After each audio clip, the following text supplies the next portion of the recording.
Good morning students. अब last lecture में हमने प्रॉब्लम नंबर 66 तक कंप्लीट किया था और मैंने कहा था कि रिमेनिंग जो टोटल 7 सम है वो हम इस लेक्चर में कंप्लीट करेंगे। तो सबसे पहले लेक्चर से हम स्टार्ट करते हैं हमारा सम नंबर 67 से। ठीक है, चलो। Determine the solubilities of silver chromate, barium chromate, ferric hydroxide, lead chloride and mercurous iodide. हमें टोटल 5 नाम दिए हैं, पांचों की सॉल्युबिलिटी मेजर करनी है। चलो, सबसे पहला है सिल्वर क्रोमेट और ये KSP की वैल्यू हमें टेबल 7.9 से लेनी है। तो मैंने ऑलरेडी टेबल 7.9 यहाँ पे कॉपी कर लिया है। ठीक है, चलो। सबसे पहला है सिल्वर क्रोमेट। चलो, तो यहाँ से पहले सिल्वर क्रोमेट की वैल्यू हम कॉपी कर लेते हैं। ठीक है, चलो सिल्वर क्रोमेट यहाँ से कॉपी करते हैं हम।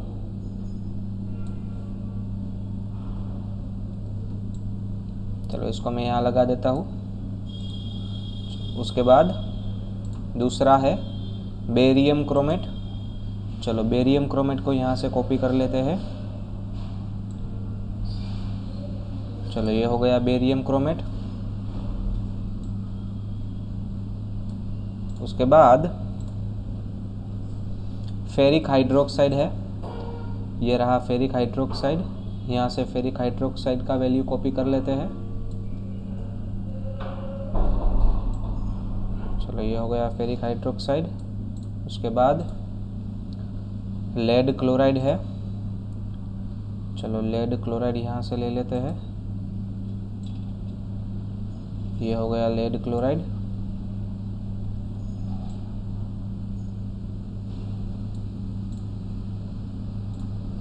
और उसके बाद है मर्क्यूरस आयोडाइड।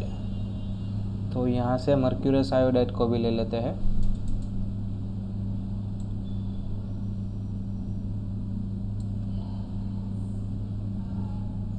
चलो, ये हो गया मर्क्यूरस आयोडाइड। तो हमारे पास टोटल 5 अलग अलग सॉल्ट्स है जो कि उन्होंने यहाँ पे बताया है। इन पांचों सॉल्ट्स का हमें सॉल्युबिलिटी प्रोडक्ट निकालना है। ये हो जाएगा हमारा सम नंबर 67। ठीक है, चलो तो यहाँ पे कंटिन्यू करते हैं हम सबसे पहले से। फर्स्ट वन,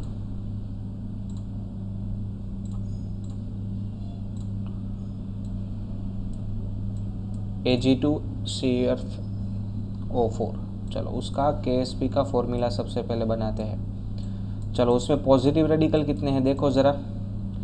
2 Ag है, यानी कि 2 पॉजिटिव रेडिकल है। दैट्स वाई x⁻x यानी कि 2⁻2। CrO4 माइनस यानी कि एक नेगेटिव रेडिकल है, तो 1⁻1 इंटू S⁻2 + 1 यानी कि 3।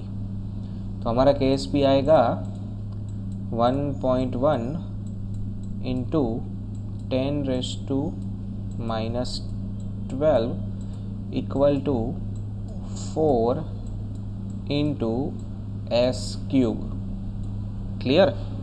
चलो, यानी कि S³ इक्वल टू कितना बनेगा बताओ ज़रा।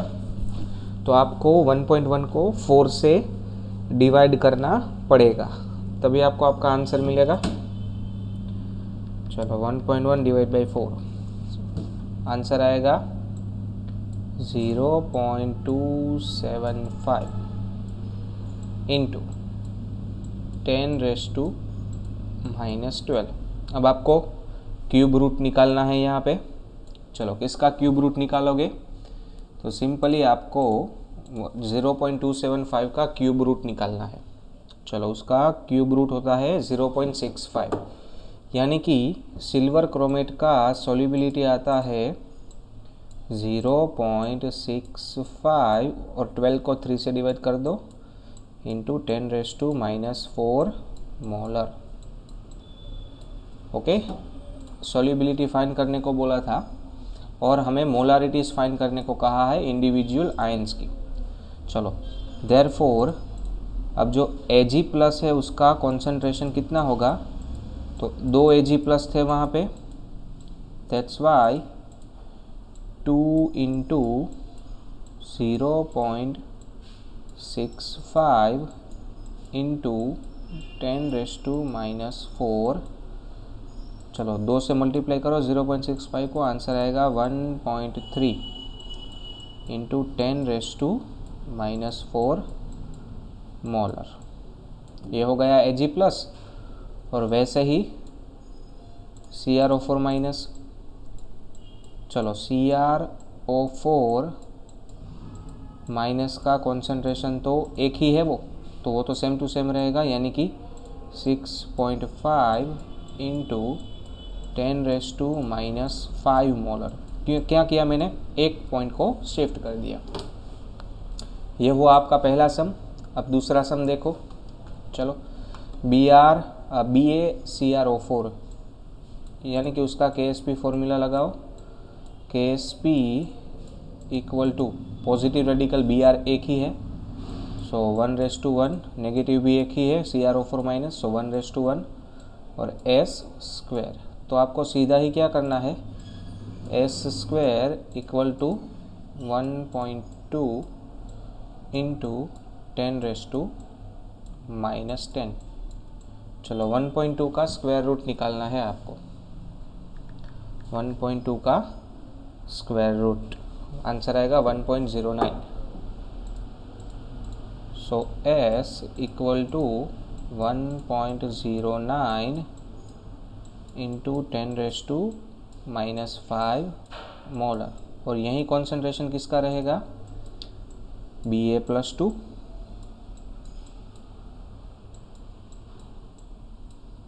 And CrO4-2।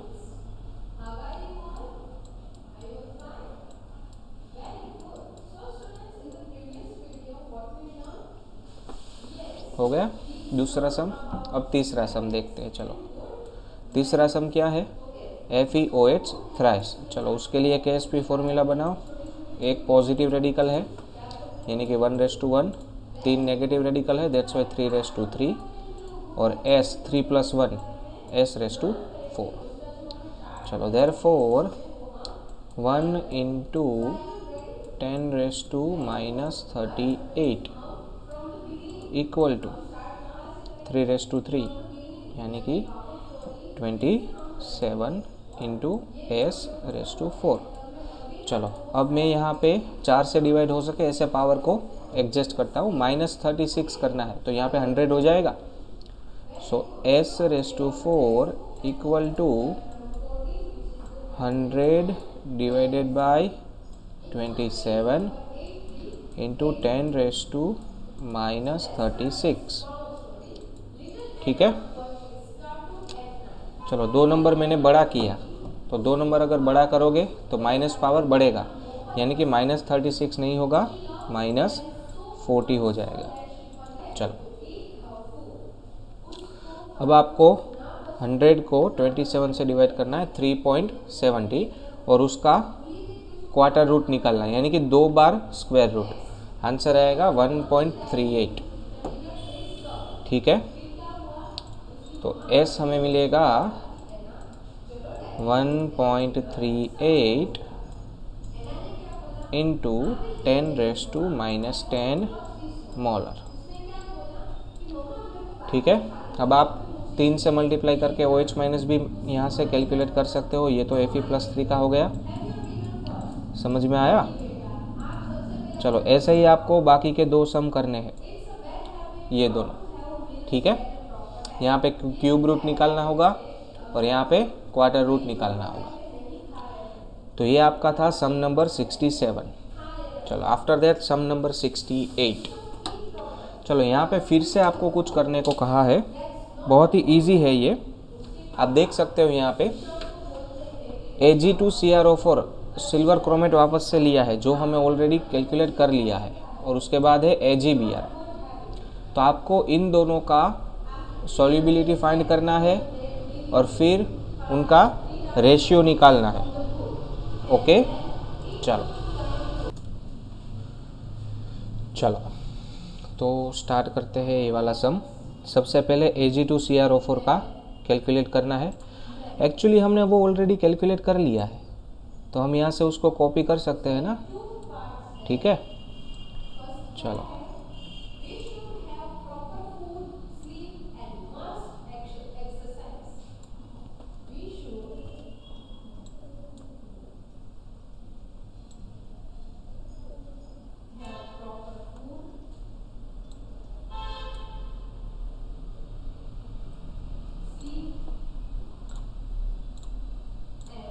चलो ये है हमारा सम नंबर 68।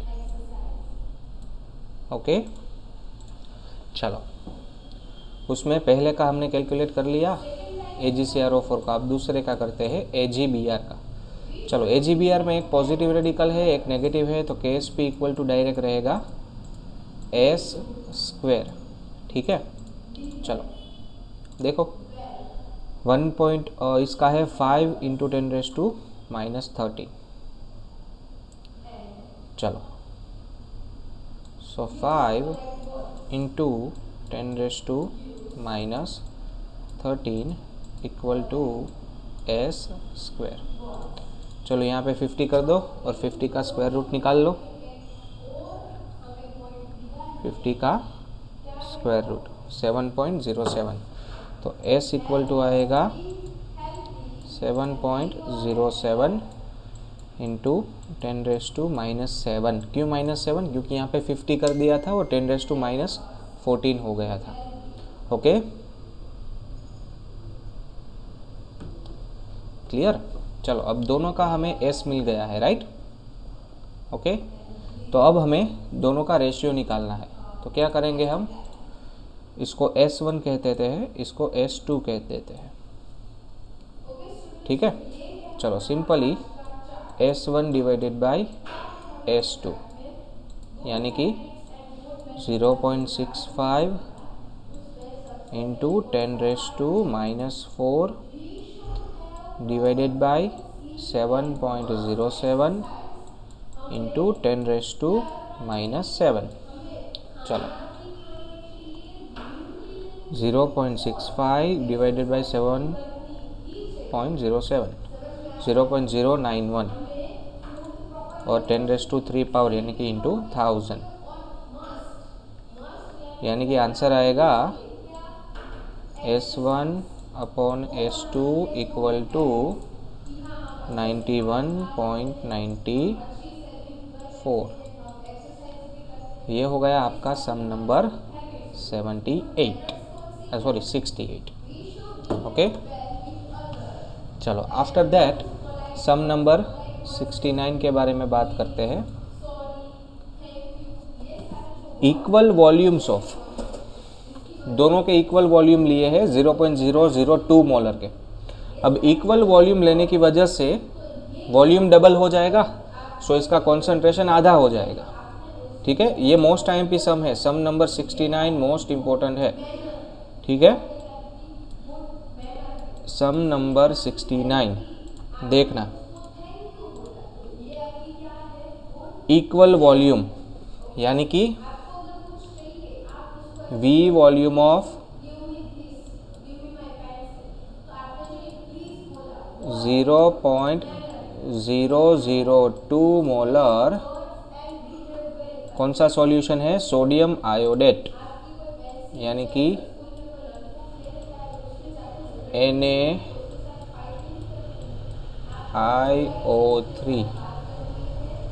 ओके, और दूसरा है क्यूप्रिक क्लोरेट यानी कि VMl of 0.002 molar CuClO3 twice. दोनों का इक्वल वॉल्यूम लिया है, राइट? यानी कि अगर हम इन दोनों को ऐड करेंगे तो वॉल्यूम डबल हो जाएगा, देयरफॉर अब दोनों की कॉन्सेंट्रेशन चेंज हो जाएगी।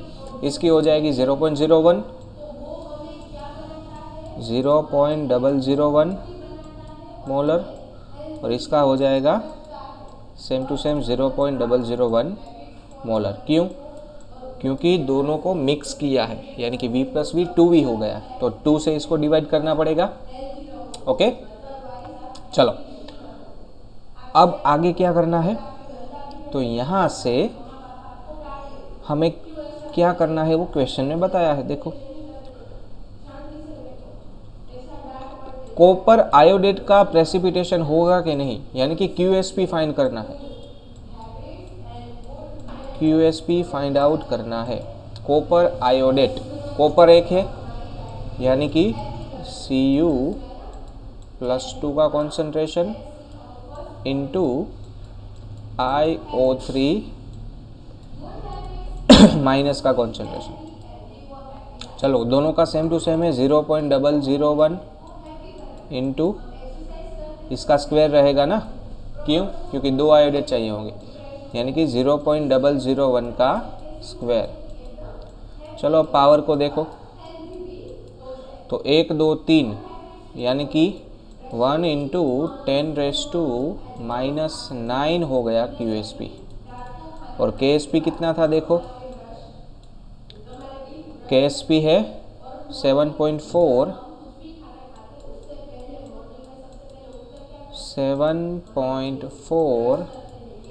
इंटू 10⁻8।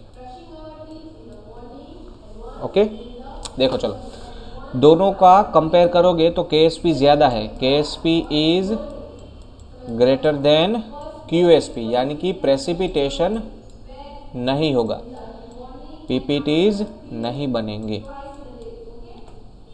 ओके, और फॉरवर्ड रिएक्शन होगा अभी भी। तो ये था आपका सम नंबर 69। अब सम नंबर 70 के बारे में बात करते हैं। चलो, अब बेंजोइक एसिड का आयोनाइजेशन कांस्टेंट हमें दिया है, यानी कि Ka दिया है और KSP दिया है।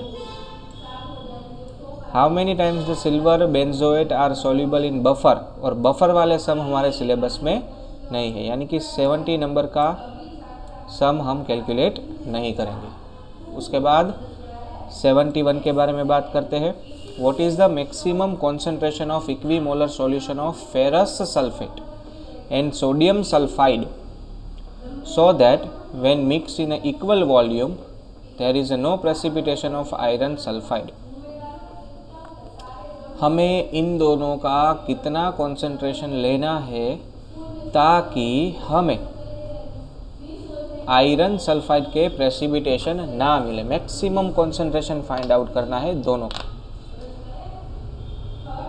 ओके, चलो क्या करेंगे, पहले तो आयरन सल्फाइड यानी कि FeS के बारे में बात करते हैं। सम नंबर 70 FeS, ठीक है। कितना है KSP, 6.3 into 10⁻18। KSP equal to S square. चलो कितना है KSP, 6.3 इंटू 10⁻18। चलो इसका स्क्वायर रूट निकाल लो तो आपको सॉल्युबिलिटी मिल जाएगी सल्फाइड की और Fe की, ठीक है। चलो 6.3 का square root 2.51, so S will be equal to 2.51 into 10⁻9 molar. तो आपके सल्फाइड और Fe की कॉन्सेंट्रेशन इतनी होनी चाहिए। अब देखो क्या लिखा है, maximum concentration of equimolar solutions. दोनों का सॉल्यूशन का कॉन्सेंट्रेशन सेम होना चाहिए। कौन सी चीज़ें ली है, फेरस सल्फेट लिया है, यानी कि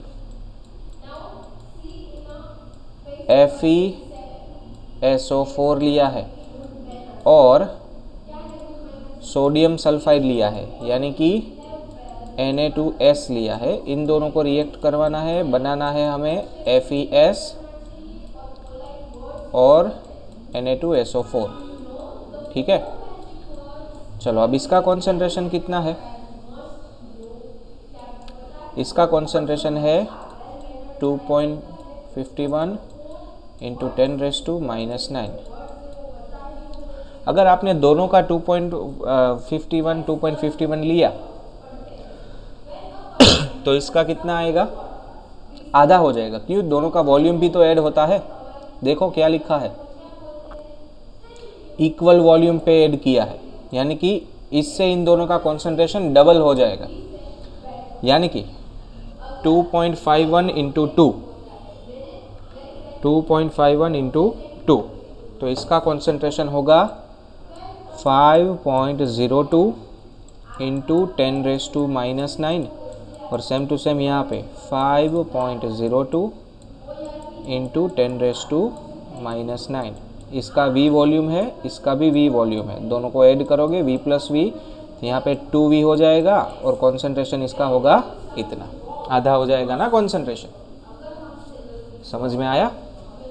जैसा हमने उस सम में किया था उससे रिवर्स हुआ यहाँ पे, तो ये आपका आंसर हुआ। ओके, चलो आफ्टर दैट सम नंबर 72। चलो, what is the maximum volume of water? Maximum कितना वाटर लेना पड़ेगा to dissolve 1 gram of calcium sulphate? 1 gram calcium sulphate dissolve करने के लिए मैक्सिमम कितना वाटर लेना पड़ेगा? तो पहले KSP से हम इसका कॉन्सेंट्रेशन S फाइंड करेंगे, ठीक है, उसके बाद उसका वॉल्यूम फाइंड करेंगे। चलो, तो KSP हमें दिया है 9.1 इंटू 10⁻⁻6 कैल्शियम सल्फेट के लिए। सम नंबर 72 हमारे पास है कैल्शियम सल्फेट CaSO4, एक पॉजिटिव एक negative. So KSP equal to होगा S², therefore S² equal to KSP का वैल्यू क्या है 9.1 इंटू 10⁻⁻6। चलो 9.1 का स्क्वायर रूट निकाल लो, ये आता है 3.016, यानी कि S इक्वल टू 3.016 इंटू 10⁻⁻3। चलो अब -3 को अंदर दे दो तो हमें प्रॉपर कॉन्सेंट्रेशन मिल जाएगा। सो 0.003 मोलर, ये हमें कॉन्सेंट्रेशन मिला CaSO4 का मैक्सिमम कॉन्सेंट्रेशन। अब इससे हमें वॉल्यूम फाइंड करना है। So molarity equal to given weight into 1000 किस लिए ml में आंसर चाहिए इसलिए, divided by molecular mass into volume. अब हमें वॉल्यूम चाहिए, therefore volume will be equal to 1 gram compound लिया है इंटू 1000 डिवाइडेड बाय, चलो कैल्शियम का वेट, मोलिकुलर वेट कैल्शियम का 40 प्लस सल्फर का 32 और 4 ऑक्सीजन यानी कि 64। चलो तो ये हो गया 100 प्लस 36 136 इसका मोलिकुलर वेट हुआ। सो 136 और इसकी मोलारिटी है हमारे पास 0.003। चलो सो 1000 divided bye 136 again divided by 0.003, answer आएगा 2451 ml। ओके, इसको लीटर में कन्वर्ट करोगे तो 2.451 लीटर। तो ये हो गया रिक्वायर्ड अमाउंट ऑफ वाटर। ये भी स्पेशल सम है, ठीक है। और सम नंबर 73 आपको अपने आप करना है। क्यों? देखो, चलो आपको यहाँ पे कुछ एक रिएक्शन करने को बोला है। Concentration of sulphide ion in 0.1 molar solution saturated with hydrogen sulphide. चलो सल्फाइड का कॉन्सेंट्रेशन कितना है यहाँ पे देखो, ये सल्फाइड का कॉन्सेंट्रेशन है S-2 का। अब इसके अंदर आपको if 10 ml of this solution, इसके 10 ml लिए हैं और उसको 5 ml 0.04 molar following solutions add किए हैं उसके अंदर, तो आपको ये जानना है कि किस में प्रेसिपिटेशन होगा और किस में नहीं होगा। मैं आपको एक सम करवाता हूँ, पहला FeSO4 वाला, ठीक है। FeSO4 को आप सम नंबर 73। चलो सबसे पहला सम है FeSO4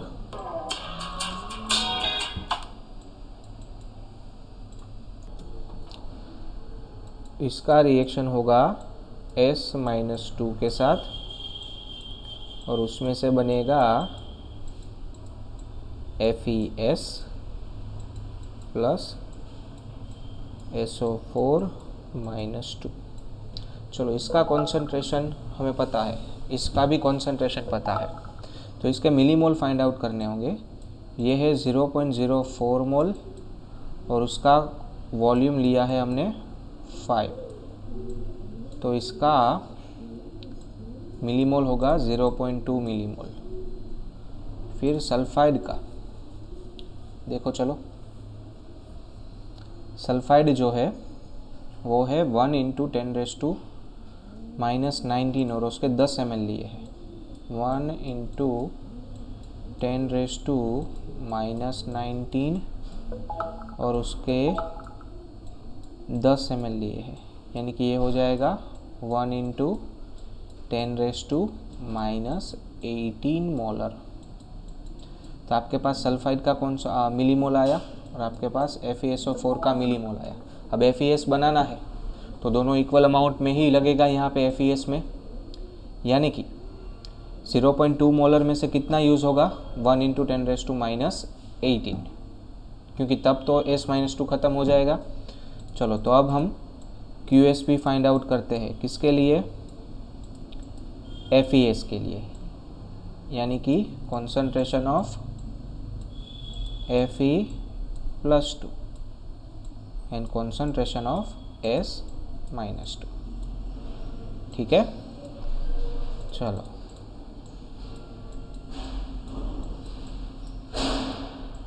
Fe कितना यूज़ होगा इसमें से 1 × 10⁻⁻18 मोलर, और साथ में सल्फाइड भी कितना यूज़ होगा, same to same 1 × 10⁻⁻18 molar. Okay, चलो अब अगर आप इन दोनों को मल्टीप्लाई करोगे तो आपका आंसर आपको पता है 1 × 10⁻36 होगा। लेकिन ये चीज़ हमारे लिए गलत हो जाएगी। क्यों गलत हो जाएगी, क्योंकि हमने एक स्टेप छोड़ दिया है। मैंने आपको आप कहाँ गलती करोगे वो दिखाया। देखो, जब आपने इन दोनों को मिक्स किया तब आपका वॉल्यूम भी तो चेंज हुआ ना, 10 + 5 अब हो गया 15, और ये तो मोल है, मोलारिटी थोड़ी ना है। समझ में आया, ये दोनों तो मिली मोल है ना। ओके, चलो अब दोनों का कॉन्सेंट्रेशन हमें फाइंड करना होगा, यानी कि 0.2 / 15, तो ये कॉन्सेंट्रेशन हुआ Fe+2 का। समझ में आया, यानी कि आपको डायरेक्टली मोल लेके कैलकुलेशन नहीं करना है। ओके, चलो तो ये Fe+2 का कॉन्सेंट्रेशन हुआ, और वैसे ही हम फाइंड आउट करेंगे S-2 का कॉन्सेंट्रेशन। चलो S-2 उसका कॉन्सेंट्रेशन कितना होगा, तो 1 × 10⁻⁻18 डिवाइडेड बाय 15। चलो अब आपको कॉन्सेंट्रेशन मिलेगा, सो 0.2 डिवाइडेड बाय 15 आंसर आएगा 0.0133, और वैसे ही यहाँ पे 1 डिवाइडेड बाय 15 करोगे आंसर आएगा 0.0667 इंटू 10⁻18। ओके, अब आप QSP फाइंड करो। अब आपको कॉन्सेंट्रेशन मिला है, चलो दोनों को मल्टीप्लाई करो, यानी कि 0.0133 इंटू 0.0667 इंटू 10⁻18, यानी कि 0.0667 इंटू 0.0133 आंसर आता है आपका QSP इक्वल टू, देखो 4 नंबर के पीछे पॉइंट लगाता हूँ, यानी कि 8.87, 4 नंबर से पीछे पॉइंट लगाया तो 4 पावर ऐड करना होगा, तो हो जाएगा 10⁻22। चलो, अब उसको हमें कंपेयर करना है FES की वैल्यू से और बताना है FES की KSP वैल्यू से। तो वो तो हमने यहाँ पे लिखा है, ये रहा टेबल हमारा। चलो, फेरस सल्फाइड का है 6.3 इंटू 10⁻18 है और हमारा कितना आता है 10⁻22, यानी कि QSP जो है वो KSP से कम है, तो यहाँ पे प्रेसिपिटेशन नहीं होगा। समझ में आया? तो ऐसे ही चीज़ें आपको रिपीट करनी है इन तीनों के लिए। फ़र्क इतना है, यहाँ पे S² था, यहाँ पे आपको यहाँ पे भी MNS बनेगा, ZNS बनेगा, CDS बनेगा, तो तीनों का वैल्यू तो सेम ही आएगा। सम यानी कि कंप्लीट हो चुका है। आपके सारे के सारे जो पोर्शन है उस पोर्शन का आपको QSP मिल चुका है। अब सिर्फ आपको कंपेयर करना है, तो FE का तो नहीं होता है, फिर ZNS का देखते हैं। चलो ठीक है, ZNS यहाँ पे नहीं है, टेक्स्ट बुक में देखना पड़ेगा। ये रहा, चलो ZNS 10⁻24, यानी कि ZNS का प्रेसिपिटेशन होगा। ठीक है, चलो उसके बाद MNS का देखते हैं।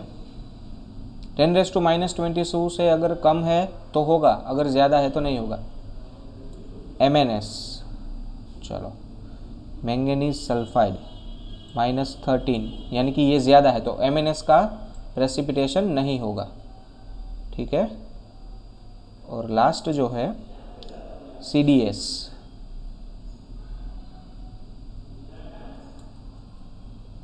कैडमियम सल्फाइड, इसका भी प्रेसिपिटेशन होगा, यानी कि